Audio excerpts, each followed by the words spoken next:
Assalamualaikum warahmatullahi wabarakatuh. Hari ini kita akan membahas tentang etika lingkungan. Etika lingkungan, kalau dalam artian bebas, etika itu artinya adab, perilaku, tingkah laku kita, lingkungan dan lingkungan. Berarti adab kita kepada lingkungan, perilaku kita kepada lingkungan. Bagaimana sih kita berperilaku terhadap lingkungan? Yang pertama kita bahas tentang hubungan manusia dengan lingkungan terlebih dahulu. Yang pertama, manusia bergantung pada lingkungan. Kita sudah tahu kalau kita hidup di atas bumi, itu berarti kita berada di dalam suatu lingkungan. Tanah itu merupakan lingkungan, pepohonan termasuk lingkungan sekitar kita. Manusia itu bergantung kepada lingkungan. Kita mendirikan rumah pun itu sudah memanfaatkan atau bergantung pada tanah. Terus kita minum itu sudah bagian dari lingkungan. Air itu bagian dari lingkungan. Kita bernapas juga menggunakan oksigen udara. Kita makan, kita membutuhkan tanaman atau hewan di lingkungan kita seperti ikan, terus kalau makanan padi, macam-macam lah. Berarti kita itu bergantung pada lingkungan. Yang kedua, manusia memanfaatkan alam. Alam dimanfaatkan oleh manusia. Contohnya, agar kita bisa makan padi, bisa makan beras, bisa makan nasi, otomatis kita terlebih dahulu menanam padi. Menanam padi, otomatis menanamnya bisa di sawah. Sawah dikelola, akhirnya timbul padi, beras, akhirnya dibuat nasi, kita makan. Terus kita ternak ayam, setelah dewasa kita makan juga. Berarti kita manusia memanfaatkan alam untuk kebutuhan kita sendiri. Buat rumah pun juga dari kayu. Dari kayu atap-atapnya kan kayu. Berarti kita memanfaatkan alam juga. Terus yang ketiga, manusia hidup selaras dengan lingkungan hidup. Kita harus selaras. Selaras itu ya berdampingan, hidup bersama. Manusia mengelola tanaman, kemudian tanaman kita gunakan, terus kita ternak, terus ya macam-macam lah. Pokoknya kita itu hubungannya dengan lingkungan hidup itu selaras, saling membutuhkan. Nah, lanjut.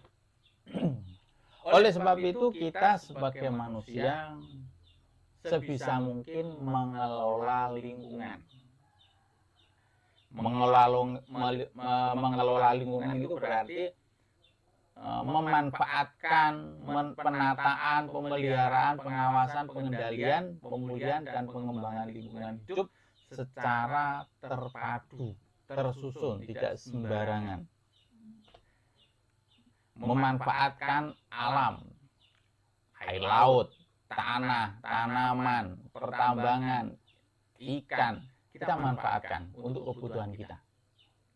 Tapi dengan kalau kita hanya berpikir memanfaatkan saja, dimakan terus lama-lama kan habis juga. Kalau sudah habis kita juga kelabakan, ya kan? Makanya kita harus selain memanfaatkan harus penataan, ditata. Kita butuh makannya berapa?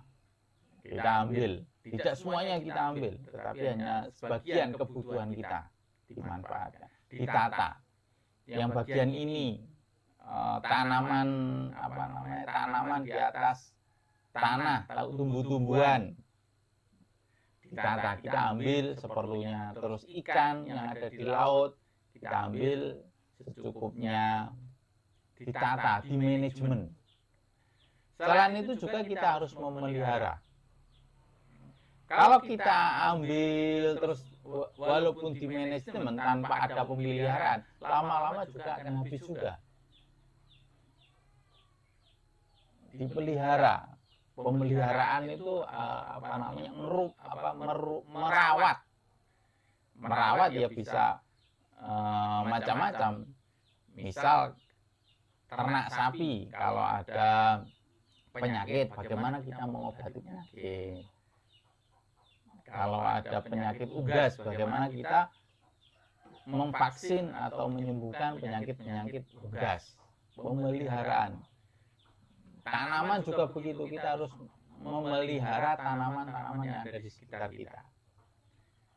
Nanti ada tanaman terlalu banyak serangga penyerang, kan rusak juga. Kalau kita membasmi serangga penyerang tanaman, nah predatornya gimana nanti?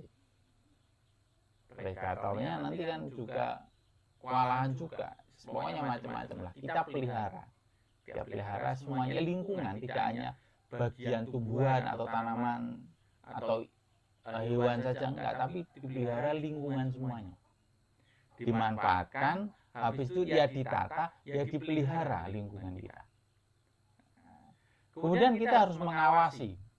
Kita awasi lingkungan-lingkungan kita, kita awasi. Kita analisa. Kita lihat apa sih yang kurang, apa yang perlu dibutuhkan. Kemudian pengendalian. Kita harus mengendalikan lingkungan kita. Misal kita mengendalikan tanaman atau hama. Hama pun kita harus bisa mengendalikan. Misal hama yang kita merasa bahaya terhadap ular, kita kendalikan. Ular itu kan bahaya. Kalau terlalu banyak juga bahaya. Tapi kalau kita basmi semuanya, itu juga bahaya juga. Nanti tikusnya banyak. Tikus menanam tanaman kan bahaya juga. Jadi dikendalikan. Namanya memelihara, mengelola lingkungan, dikendalikan. Pemulihan. Nah, ini pemulihan kalau jika ada yang rusak-rusak kita pulihkan. Misal saat ini banyak tanaman-tanaman di sawah kita menggunakan bahan-bahan kimia, akhirnya tanah rusak. Kita perbaiki. Bagaimana cara memperbaiki? Memperbaikinya bisa dengan cara menggunakan pupuk-pupuk kompos ternak, kotoran-kotoran ternak. Kita pulihkan agar lingkungan kita bersahabat lagi. Pengendalian sampah juga dikendalikan. Kalau sudah rusak sungainya penuh dengan sampah, bagaimana kita memulihkan sampah-sampah tersebut agar air itu tidak tercemar. Yang berikutnya adalah pengembangan lingkungan hidup. Lingkungan hidup setelah kita ada penataan, pemeliharaan, diawasi, dikendalikan, kalau ada yang rusak dipulihkan. Kemudian kita harus mengembangkan lingkungan hidup. Lingkungan kita harus dikembangkan lebih baik lagi. Karena kalau lingkungan kita baik, bagus, kita juga nyaman juga kan. Nah, tujuan pengelolaan lingkungan. Akhirnya kalau kita sudah mengelola lingkungan, pada akhirnya yang pertama mencapai kelestarian hubungan manusia dan lingkungan hidup. Jadi seiringan kehidupan manusia dan lingkungan itu seiringan. Sehat sentosa, baik, bagus, selaras, lestari. Terus yang kedua, mengendalikan pemanfaatan sumber secara bijaksana. Kita memanfaatkan sumber daya alam itu dengan baik, jangan berlebihan. Yang ketiga, mewujudkan manusia sebagai pembina lingkungan hidup. Tentunya manusia membina lingkungan hidup, mengonsep, mengelola lingkungan. Yang keempat, melaksanakan pembangunan berwawasan lingkungan untuk kepentingan generasi mendatang, regenerasi. Kemudian faktor penyebab krisis lingkungan. Ini yang perlu kita perhatikan. Apa sih yang menyebabkan lingkungan itu memburuk? Yang pertama, populasi berlebihan. Populasi yang berlebihan itu berdampak buruk. Contohnya, belalang yang terlalu banyak populasinya di sawah. Kalau semakin banyak, apa dampaknya? Belalang akan memakan tanaman-tanaman padi, misalnya. Akhirnya gagal panen juga kan. Terus yang kedua, distribusi populasi yang tidak merata. Distribusi populasi tidak merata. Nah, kalau tidak ada pemerataan populasi makhluk hidup di lingkungan, juga tidak bagus juga. Misal terlalu sedikitnya burung hantu misal, yang makan makan tikus, terus sedikitnya sedikitnya pemangsa keong misal. Keong itu kan makan tanaman juga berbahaya juga. Elang semakin sedikit. Elang itu kan pemakan ular. Kalau elangnya musnah, apa yang terjadi? Populasi ular akan semakin banyak. Nah, itu kan juga bahaya juga. Yang ketiga, konsumsi berlebihan dan pola konsumsi boros. Mengonsumsi itu juga ada takarannya, tidak berlebihan. Contohnya, mengonsumsi ini tidak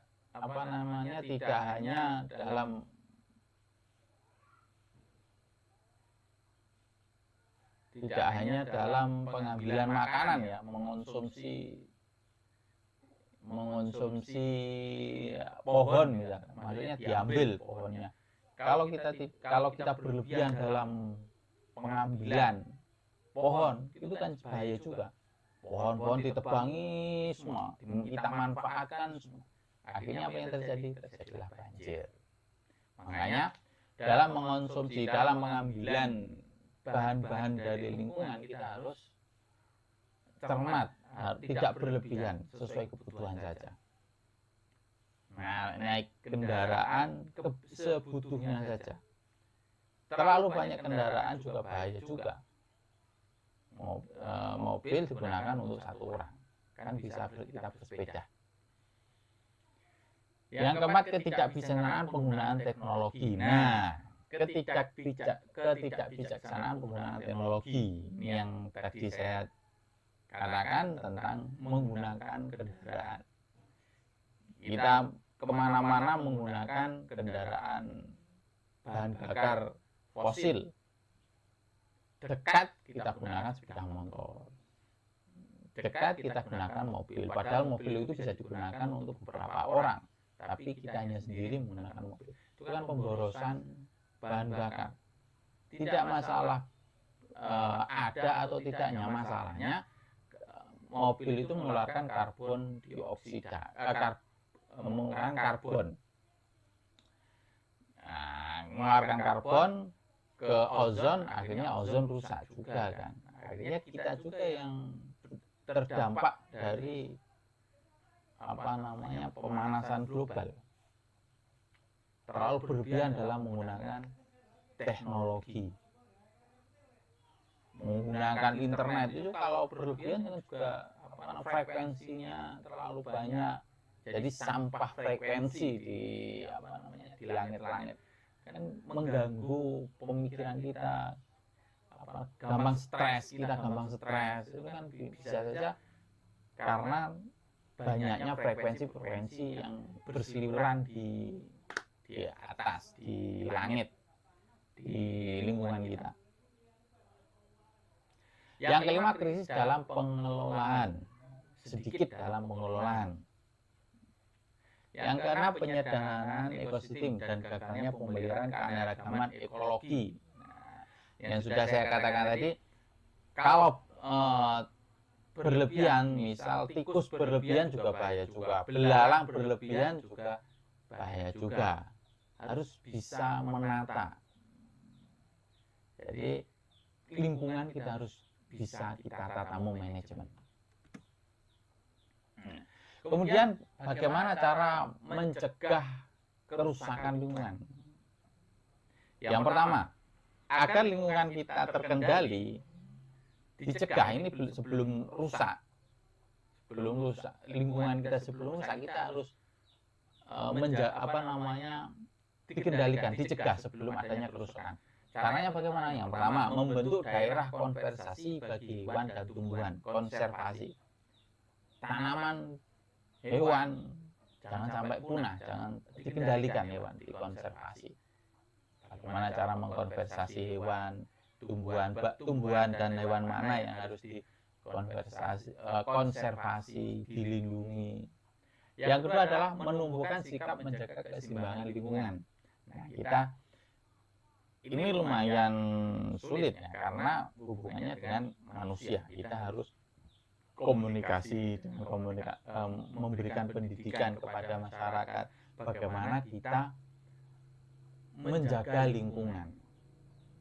Kita mungkin bisa menjaga lingkungan, tetapi kalau kerabat-kerabat kita, saudara-saudara kita, tetangga-tetangga kita tidak bisa menjaga keseimbangan lingkungan, ya istilahnya kita sendiri cuma satu, kerabat kita, tetangga kita lebih banyak. Kita menjaga, tetapi tetangga kita tidak menjaga. 1:10 misal. Ya bukannya tidak percuma, tapi ya namanya 1:10, satunya memperbaiki, yang 10 menghancurkan, merusak. Akhirnya kan lebih cepat merusak kalau gitu. Yang ketiga, menggunakan teknologi sesuai dengan kebutuhan. Menggunakan teknologi sesuai kebutuhan. Kalau jaraknya hanya setengah kilo, 500 meter, kita bisa menggunakan sepeda panjang atau jalan kaki saja, kan lebih sehat, tidak menimbulkan polusi. Kalau memang jauh 20 kilo misal, kita baru menggunakan motor atau menggunakan kendaraan umum. Nah, ini yang sulit di Indonesia. Perlunya karena ada gengsi, ada yang namanya melihat tetangganya pakai kendaraan bermotor. Nah, berpikirnya ke gengsi ngarahnya. Nah, padahal semakin banyak kita menggunakan sepeda motor, kendaraan, secara bebas, tidak mempertimbangkan dampak-dampaknya, ya seperti itu akibatnya.